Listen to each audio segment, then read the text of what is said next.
Allez, c'est parti pour un nouveau décryptage. Quand on pense aux pâtisseries de fête, on imagine tout de suite la joie, les traditions, les grandes tablées, bref, des choses super positives. Mais le document qu'on analyse aujourd'hui jette un énorme pavé dans la mare. Derrière ces délices sucrés, il y aurait un ingrédient profondément caché. Le texte source qu'on va parcourir lance carrément une alerte majeure à ce sujet, et on va décortiquer ensemble pourquoi cette petite substance fait autant parler d'elle. C'est vraiment fascinant. Alors la vraie question pour commencer, c'est qu'est-ce qui donne à ces douceurs traditionnelles ce glaçage blanc si parfait, si éclatant?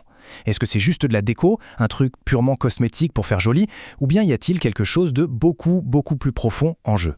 Même si ce glaçage a l'air complètement innocent, notre source d'aujourd'hui prend le contre-pied total. Elle affirme, et avec beaucoup de conviction, que cette perfection esthétique cache en réalité un véritable défi biologique sous cette belle couche de sucre. Dingue, non? Ce qui nous amène à notre première partie, l'ingrédient caché dans les pâtisseries. C'est là qu'on observe un contraste, disons, assez vertigineux.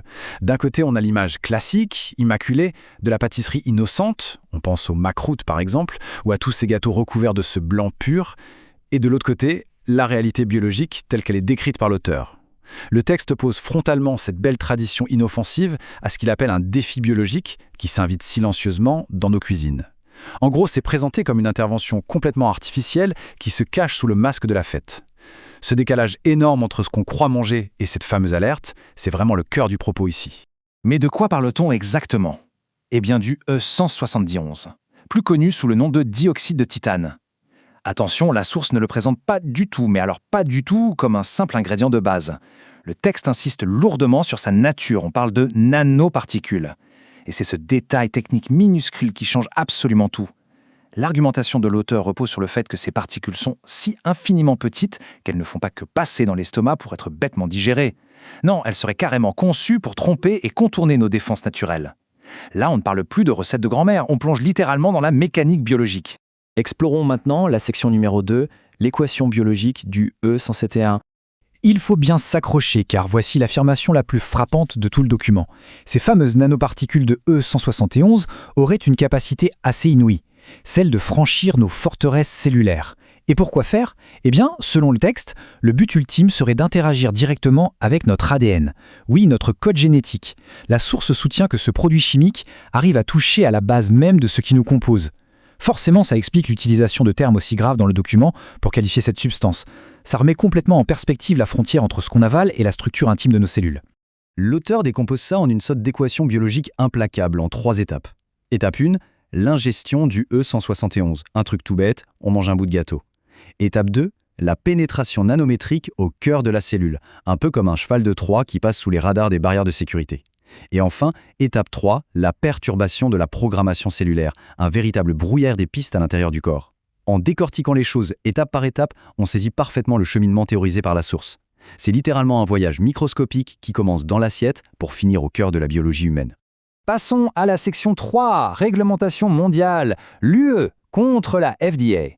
Alors, comment les autorités mondiales gèrent-elles tout ça? Eh bien, le fossé est immense. D'un côté, on a l'Union européenne qui a carrément et officiellement interdit le E161 en 2022. Une vraie décision coup de poing en matière de sécurité alimentaire. Mais de l'autre côté de l'Atlantique, aux États-Unis par exemple, la FDA et d'autres autorités continuent de l'autoriser à l'heure actuelle. C'est une divergence réglementaire absolument majeure. Et l'auteur s'appuie d'ailleurs énormément sur ce contraste pour prouver selon lui l'urgence de la situation. Face à ce grand écart institutionnel, la réaction de l'auteur est pour le moins piquante. Je cite, « Ils nous ont laissé la liberté de consommer cette substance, peut-être pour nous donner l'opportunité de tester nous-mêmes notre résilience cellulaire. » Fin de citation. C'est sarcastique à souhait, n'est-ce pas?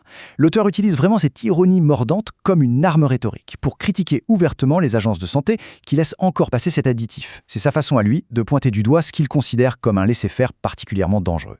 On arrive à la dernière partie, la section 4, un retour à la pâtisserie naturelle. C'est à ce stade que le texte change complètement de dimension. On n'est plus du tout en train de débattre sur le nombre de calories ou de grammes de sucre dans un dessert. Non, l'auteur élève le débat de façon spectaculaire et parle carrément d'une guerre de conscience.